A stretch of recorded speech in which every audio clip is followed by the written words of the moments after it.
The content discussed in this episode may be specific to the guest's organisation or location and may not be applicable to other organisations, states, territories or countries. The material presented in this podcast is for general information purposes only and should not be considered health, legal or financial advice. Medical administration is a rewarding profession, but it comes with challenges. So what is it like, and what should you do if confronted with a monumental administrative difficulty?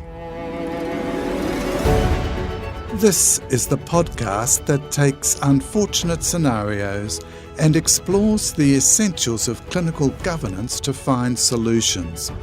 I'm Dr. David Rankin, a very experienced medical administrator and lead fellow with the Royal Australasian College of Medical Administrators. And this is Safeguarding Healthcare, the essentials of clinical governance.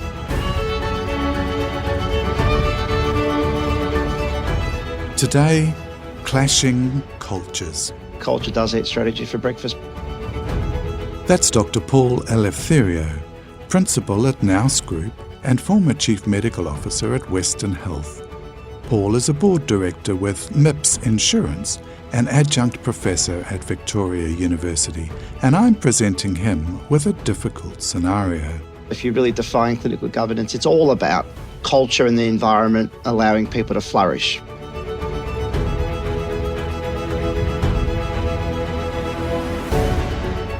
In today's scenario, a medical administrator has completed an investigation into a patient's death. The review panel has assessed the death as being potentially avoidable and has highlighted issues with missing communication, lack of open disclosure, tension between medical and nursing staff, and very poor clinical documentation. The panel has drafted several recommendations around changing medical staff attitude, improving documentation, and communicating with nursing staff and patient relatives.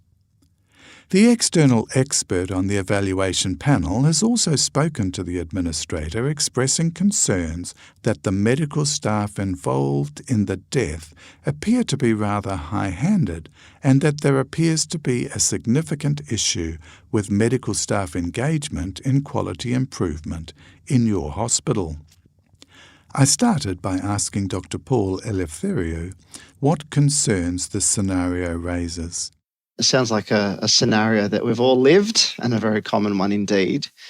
The first thing that concerns me, probably the first reflection, is the word tension.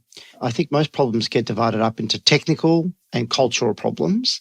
Obviously, the technical are far easier to solve because the technical might be a policy is missing or a document needs to be done or a process needs to be improved. Whereas when I hear words like tension between two very key disciplines, being in this case medicine and nursing, that concerns me because for me that falls in the cultural bucket of problems, which conversely to technical problems takes a lot more work, takes a lot more time, and commonly is a root cause with lots of incidents if two key parts of the care continuum aren't talking, for example. So the first thing I do want to park and highlight is tension. That you made a comment that the medical staff are high-handed. I'd want to delve much deeper into the cultural norms, what the engagement's like between nursing and medical leaders. I also want to know, documentation was poor, you mentioned. Is communication poor more broadly than just documentation? What are the MDMs like? What are the sort of the lower level clinical governance meetings like? Are they multidisciplinary, et cetera, et cetera? So just to recap, the word tension, interprofessional tension, is there a cultural problem here between disciplines is the big concern, and I'd want to explore that more. I think you've hit on a key issue of culture. Clinical governance is so much about culture rather than process. How does a culture of tension develop in an organisation? First of all, as the old Peter Drucker saying goes, culture does eat strategy for breakfast, but also if you really define clinical governance, it's all about culture and the environment allowing people to flourish, right? That's how you get clinical excellence. So culture's got many parts also. To pick up on your question with regards to the tension, how does that develop? Well, there's lots of threads to that I'd want to explore. Without boiling the ocean, though, one of my first steps would be just to get to the source, get to the horse's mouth. I'd interview a couple of key leaders within the medical and nursing buckets to say, hey, guys, girls, let's talk. Let's have a very professional, open catch up with a few people. And I deliberately say a few people because sometimes in a meeting, not everyone speaks. There could be louder voices. Nurses are commonly intimidated by doctors. Let's not forget that. So a high-level meeting with a couple of senior nursing and medical leaders to say, hey, I've heard the word tension. I picked up on tension in this meeting. This concerns me. This could definitely be a root cause. This is a long-term problem potentially. Give it to me. And it's really important, actually. I think as medical administrators, leaders and managers, we need to be expert interviewers. Now, I'm in consulting now, and I've learned refined the art of interviewing. So I think we should never shy away from asking the big questions. And my 3 big questions are always why, what, how. Why do you think this has happened? What do you think's going on? How do we fix it? In other words, I get to the nub of it. If there's tension between 2 people, maybe there's a performance management thing. If it's much more broad than that, if it's much more toxic than that, then obviously in parallel to the incident review and management, we might even consider doing a cultural review, putting more of a HR lens on this issue, if it indeed involves multiple staff, multiple units, multiple disciplines. So recapping, David, this is an issue I would not underestimate and not park. In parallel, this is a very key root cause commonly, and also organisationally, we can't let tension fester. It'll create more unsafe conditions.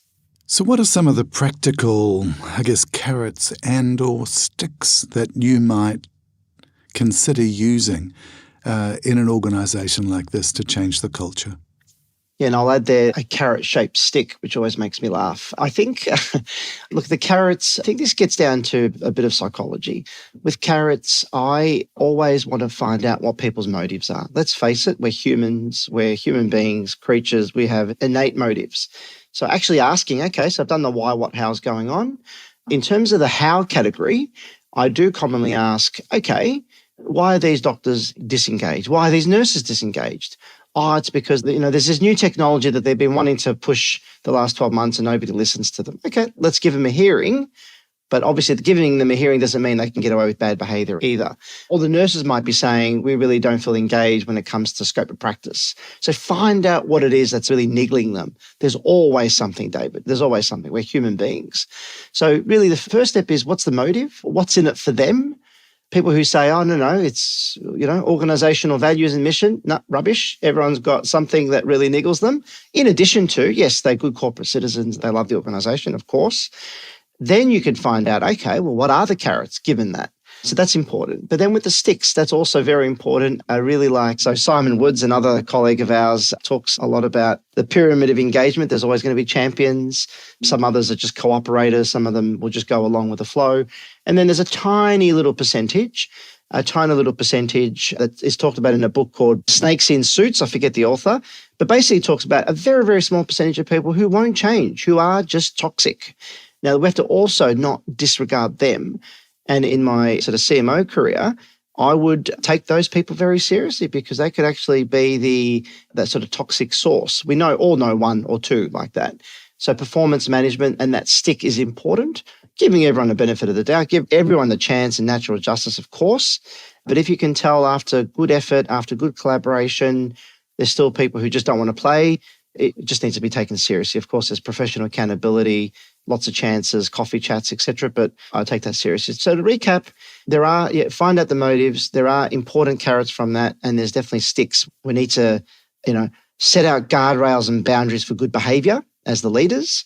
And then the last comment too, David, is too often we leave that in sort of verbal dialogue in secret offices. We need to document that. So if we've come up with a plan and we have good agreement, no one's always, there's never a time when everyone's in furious agreement, but good agreement, document, circulate. If it's part of a policy change, process change it. Don't sleep on that for 3 months because people will turn around and say, well, I didn't know what we agreed to. and then it all goes back again. So we need to also document the expectations of behaviour and process once it's agreed to. I think that's really key, is to clearly document and make known what is unacceptable behaviour and what is expected behaviour, and then make sure that that unacceptable behaviour gets called out. They're very challenging, and most of us as medical administrator, I guess, don't have the innate skills to embark on a culture change program using psychological methods. When do you call for help? Who would you call in? And what are some of the pluses and minuses of getting an external agency to help in this situation? I think, David, it's an excellent question because some people are better at it than others. Absolutely. I think the very first step is just take a step back, get on the balcony, understand what the problem is. If it's there's a wide spectrum. If it's a smallish problem, we need to also be comfortable in empowering other leaders to do the talking. So, for example, let's say there's an argy-bargy between a cardiologist and one of the cardiology nurses, let's say, and that's what led to, partly what led to the incident we're talking about. Then I'm very comfortable, and we should all be comfortable in having a pep talk with the head of cardiology, explaining what the expectations are, explaining what a good outcome looks like, and leaving it to him or her. I'm very comfortable with that. In fact, that's the best way because you're spreading those expectations among other medical leaders. We don't have to always be the person doing that. And nobody likes conflict. Teaching them especially how to manage conflict, manage tension is, again, part of our role, I think, as medical leaders. Let's go to the other side of the spectrum. Let's say it's much bigger than that. Let's say it's organisational, involves leaders, et cetera, et cetera. I think then, even if you're terrible at this or brilliant at this, I still think the same next steps apply. And that is, one, first step, manage up. Make sure the CEO, if you report to the CEO, is across it, is supportive. The old saying of always have your back covered, because, luckily it hasn't happened to me, but there's been sometimes medical leaders burnt because the CEO will go, actually, no, I'm going to side with the head of cardiology here. So have your back covered, and then obviously making sure you're managing up, managing down, making sure your direct reports, be it quality safety, be it medical workforce, everyone's in check and everyone knows we're on the same page. And then going laterally and saying, hey, head of HR, if it needs the head of HR, I need your help here because I think there might be a performance management element to it. So then he or she is on the journey. And I've used the chief of HR, chief of people culture many times in those incidents to very good effect. But equally, there could be senior people, directors of HR. Sometimes organisations have people partners that are equally a very good ally in that regard. So that's step one. Step two, I would never rush into external supports. I think first, not only is it good to understand what your own capabilities are within the organisation, but two, it's great learning. Nothing's as good as a bit of tension in the room, a bit of heat in the room to learn. But I think we need to go through that motions. And then in a good debrief with the head of HR plus or minus CEO, you can say, heck, there's actually there's a really big problem here from a unit point of view. I might get a reviewer from me. My usual playbook is if it's a unit that really hangs on the credibility of doctors, let's say cardiology, then an ex-cardiologist, a senior cardiologist, et cetera, might be a good person to come in and give an external view. Or if there's more of a multidisciplinary HR thing, you might get a more organisational psychologist, that kind of thing, to come in and do a review. But I wouldn't rush to an external review. And equally, if an external review is definitely the thing to do, please frame it and communicate it well. Nothing worse than all of a sudden all the troops hearing that there's an external review, they then go, oh, see, the executives can't deal with this mess. And secondly, they go, what's wrong? It's a witch hunt, et cetera. So that has to be done carefully, sensitively, and only done if it's absolutely needed. So I think they're really key points there. Thanks, Paul. There's also likely to be quite significant variance between the engagement in different craft groups, particularly if you're involved in a larger hospital. And some of the other craft groups may in fact have good engagement, and the leads of those craft groups may be able to get together and share their experience internally.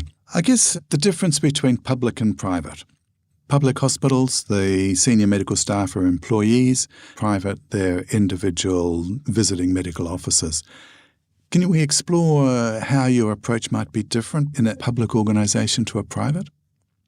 I think it's an excellent question, David. And I've worked in both the private and public sector, as you know. And there are, for fear of backlash, let's call it subtle differences, but sometimes obviously major differences. Look, I think without repeating all the previous points I've made, my first comment is all those things need to be emphasised. The focus on cultural versus technical, the focus on the why, what, how, the focus on good process, et cetera, et cetera. I think the nuances that need to be highlighted, let me just go through a few. One is, and I'll never forget an interview when I did get a CMO gig at a private hospital, large private hospital, and then boss said to me, doctors are the customers, not patients. And obviously there's a sort of flippancy to that. But yes, the arrangement, as you've pointed out, is different. So understanding the difference is, first of all, key. And it's not just a blanket approach. Every private hospital has a different subculture. The doctors, the VMOs will have a different understanding, different rules and regs. So don't just go in there thinking, oh, it's a private hospital, everyone's a customer. It's not like that. It's much more heterogeneous than that. So step one, understand the process, the system, the lay of the land. And probably a follow-up to the first point is understand who the key players are. The informal influencers, we all know who they are. Is it the head of this or the head of that? Is it someone who's not even a head who actually swings a lot of power and influence? Find out who they are, because you will get so much credibility, but also understand how things move when you speak to them. So first step, understand the lay of the land. Look, second step, it doesn't change anything other than you need to be extra careful, extra sensitive to the fact that when you're managing up with a CEO, there's more of a pecuniary element to it. Because if you, let's say for argument's sake, Dr. Smith is a problem, and Dr. Smith brings in $1 million a year, no one will ever say that unsafety, toxic culture, bullying is ever worth $1 million. No one will. However, in saying that, some CEOs may have that view. Some other leaders may have that view who don't have the same medical ethics, morals that we have. So if that's the case, I'd be concerned, very, very concerned, because there's a clash of values all of a sudden. But it's not unheard of, as you know too, David. So really getting to the nub of that.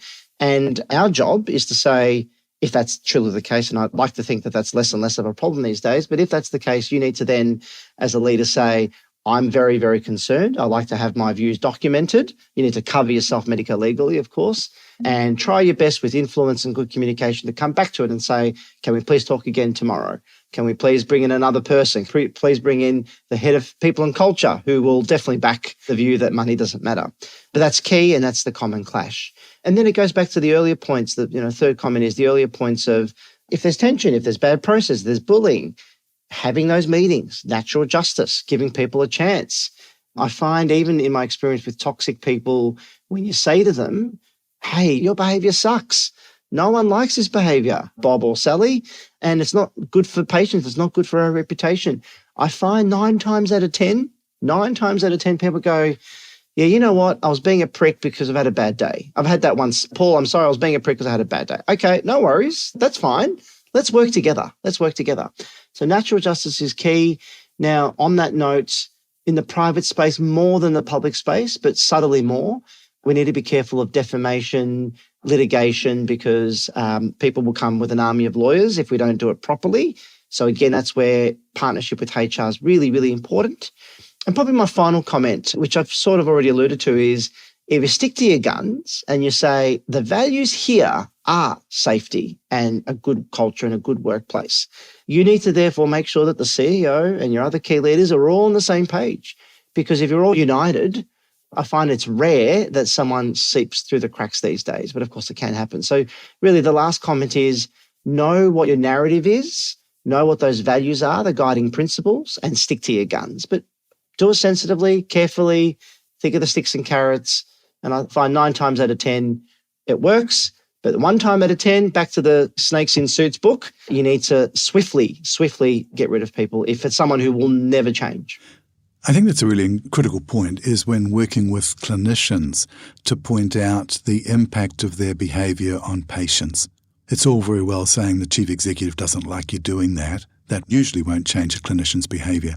But saying, look, I'm really worried that your attitude, your behaviour is having an adverse outcome on patients because nurses don't understand, or nurses get intimidated, or other staff aren't able to deliver best care. So turning the concern into a patient outcome focus can be really critical. I'd like to pick up this issue that it's a death, and so will have been reported to the coroner. Having the coroner involved can be quite frightening and daunting as a medical administrator. On the other hand, they can, in fact, be extraordinarily helpful in changing culture where your challenging medical staff have to provide statements to the coroner. And having those statements appropriately worded and getting the content sorted out can be very helpful in bringing to the clinical staff's attention the need to change. The old adage, never waste a crisis, can be really useful in this situation. Paul, are there any final thoughts or observations you'd like to make about this scenario? Yeah, look, I think it's a good scenario because it's common. It happens in different guises to all of us at every levels of health services. I think my final comments are be structured in your approach, be disciplined in your approach. We love frameworks. We're all a bit OCD probably. I mentioned the why, what, how. You can also add the who and when you're organising a team, a project, the terms of reference, etc. Just have a structure and a framework.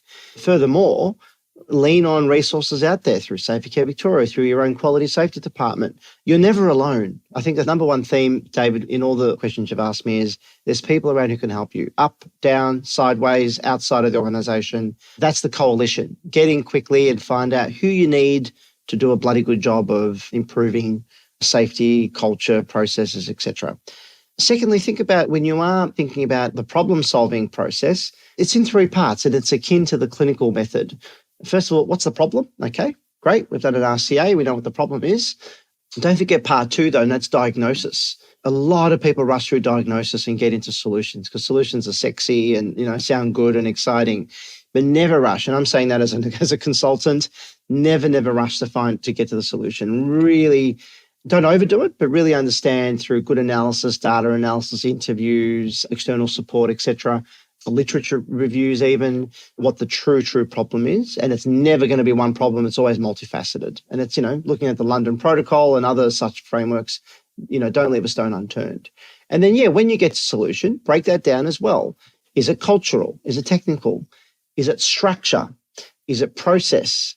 Is it people? Really get into those categories of what it is. And segueing into enablers, I talk a lot about enablers. What are the enabling things that you need to invest in? I've talked about people. Is it a technology? Is it an external partnership? Is it a model of care? You need to go through those bits as well. And then finally, one thing I haven't mentioned, which is remiss of me, but absolutely key, is outcomes. It's all about outcomes. One, what are the outcomes? So let's say it is a death. Well, how do we prevent that death? That's one outcome, of course, but avoidable death is thankfully uncommon, but all the other harms need to also be prevented. So what are the signals? What are the data points to tell us that we're doing a good thing?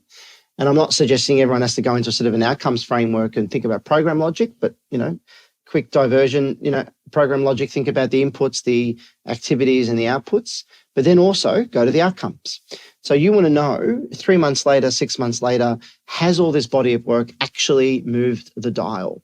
But knowing what will satisfy you that the dial's been moved is important. So design good KPIs, metrics, outcomes first, and then set up a good monitoring, evaluation process. So you do come back a month later, 3, 6, 12 months later and say, board, CEO, coroner, hey SCV, hey DHV, look, we're not quite there yet, but we're moving in the right direction. Or actually, we haven't, we need more help. You need to set up that outcomes framework so you know which way you're moving. Thanks, Paul. Great discussion on the devilish problem of culture and tension between staff leading to a tragic outcome. Not an easy solution, but we've discussed some really practical and hopefully helpful suggestions on a way forward. Thank you, Paul. You're welcome, David. Thank you for the chat. That was Dr Paul Eleftheriou, Principal at Nous Group and former Chief Medical Officer at Western Health. That brings us to the end of this episode of Safeguarding Healthcare. I'm Dr David Rankin. Follow Safeguarding Healthcare free on Apple Podcasts, Google Podcasts, Spotify, or wherever you listen to podcasts. This podcast is produced by Sound Cartel for the Royal Australasian College of Medical Administrators.